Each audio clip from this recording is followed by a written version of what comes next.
मित्रों, नमस्कार। मुखौटों की दुनिया में आपका स्वागत है। मैं हूं आनंद पाठक आनंद। आज आपके सामने अपनी एक व्यंग रचना लेकर उपस्थित हुआ हूं। व्यंग का शीर्षक है कुत्ता बड़े साहब का।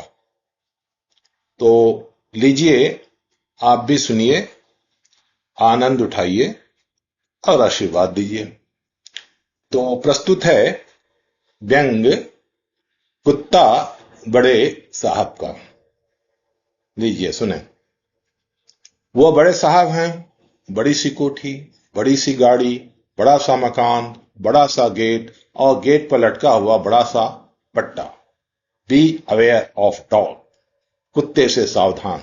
संभवतः बड़ा होने का यही मापदंड हो। चौकीदार चपरासी अनेक, पर साहब एक मेम साहिबा। परंतु मेम साहिबा को एक ही दर्द सालता है, हिंदी के प्रति, हिंदी के व्याकरण के प्रति। हिंदी में कोठी का बड़ा रूप कोठा क्यों नहीं होता। हम मेम साहिबा का दर्द महसूस करते हैं, परंतु उनकी मर्यादा का भी ख्याल रखते हैं, अतः उनकी कोठी को हम कोठा नहीं बोल सकते। परंतु मोहल्ले के मनचले कब ख्याल रखते हैं। कल साहब के साला बाबू व जमाई बाबू गर्मियों की छुट्टियां व्यतीत करने आए थे। बाहर भीतर चहल पहल थी, लोग स्वागत सत्कार में व्यस्त थे, मगर मंचलों ने कुत्ते से सावधान में कुत्ते के आगे एक ओ की मात्रा वृद्धि कर दी। कुत्तों से सावधान। नहीं, यह तो ज्यादती है। अरे साला और जमाई ही तो आए हैं, और यह बहुवचन। प्रायः जैसा होता है, एक बार पट्टिका टंग गई तो टंग गई, कौन पढ़े रोज रोज। ऐसा ही चलता रहा अगर उस दिन कमिश्नर साहब ने टोका न होता। अरे सक्सेना, कितने कुत्ते पाल रखे हो। No sir, yes sir, yes, हाँ सर, ये एक मैं और एक मेरा कुत्ता। सॉरी सर, मेरा मतलब है कि मैं और कुत्ता। बड़े साहब ने अपनी अति विनम्रता और दयनीयता प्रकट की। नतीजा भूल सुधार हुआ और एक चपरासी की छुट्टी भी हो गई। मन चले तो मन चले। एक दिन रात के अंधेरे में कुत्ते से सावधान के नीचे एक पंक्ति और जोड़ दी, और मालिक से भी। लगता है इन निठल्लुओं को अन्य कोई रचनात्मक कार्य नहीं, व्यर्थ में मिट्टी पलित करते रहते हैं। खैर, सायंकाल साहब की दृष्टि पड़ी, भूल सुधार हुआ, परंतु बोर्ड नहीं हटा। संभवतः बोर्ड हटने से साहब श्रीहीन हो जाते, कौड़ी के 3 हो जाते और जलबिन मीन हो जाते।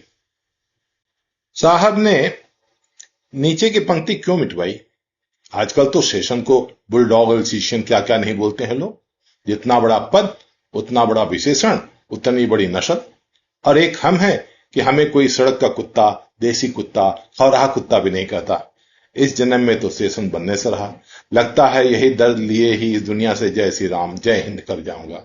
हाँ, यदा कदा श्रीमती जी झटकती रहती हैं, क्या कुत्ते की तरह घूमते रहते हो मेरे आगे पीछे, मगर यह एक गोपनीय उपाधि है।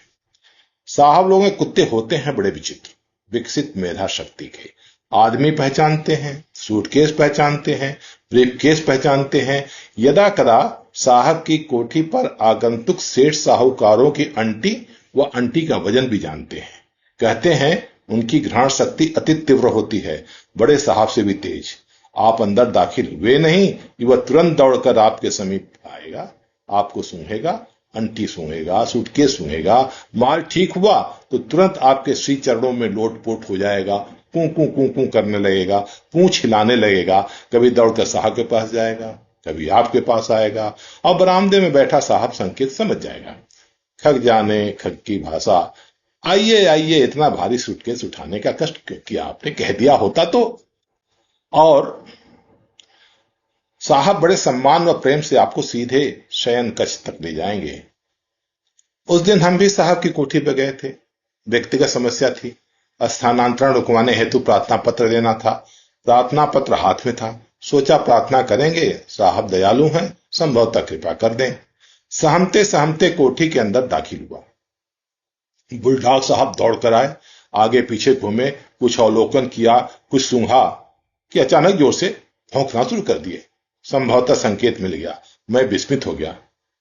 बड़े बाबू, कितनी बार कहा है कि ऑफिस का काम ऑफिस में डिस्कस किया करो। सॉरी, आई एम बिजी, कहकर साहब अंदर चले गए।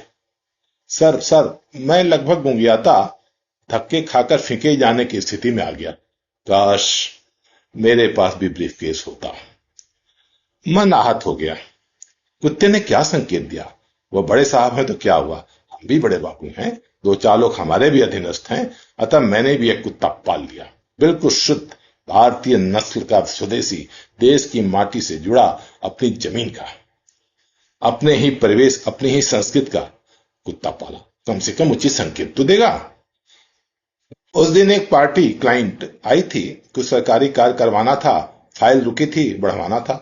मेरा शेरू दौड़कर आगे पीछे घूमा, सम्यक निरीक्षण किया, कुछ सूंघा। जब आश्वस्त हो गया तो क्लाइंट के सी चरणों में लोट पोट होके कू कू कू कू करने लगा। मन प्रफुल्लित हो गया। शेरू ने सही पहचाना है।